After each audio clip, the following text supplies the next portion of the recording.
За тойрог дээр 14 цаг тэмдэглэжээ. Эдгээр цагуудыг холбосон хамгийн олондоо хэдэн хэрчим үүсгэж чадах вэ гэж.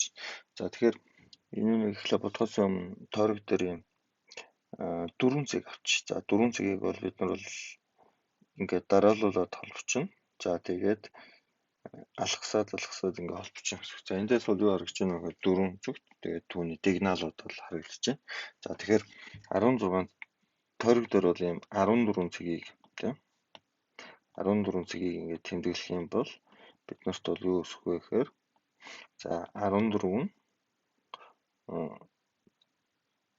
өнцөгт үүсэх нь 14 өнцөгт үүсэх нь 14 өнцөгт маань 14 ширхэг талтай, өөрөөр хэлбэл 14 ширхэг хэрчим байна гэсэн үг тийм хэрчим байна гэсэн. Одоо юуг тоолох вэ гэхээр дигналыг тоолно гэсэн. 14 өнцөгтийн дигналыг тоолохдоо бол бид нар ингэж тоолох хэрэгтэй. 14 ийг үржих нь 14-өөс хасдаг нь 3, хуваах нь 2 гэсэн юм томьёогоор бол олцдог. За энэ нүунийг бодох юм бол 77 гарна.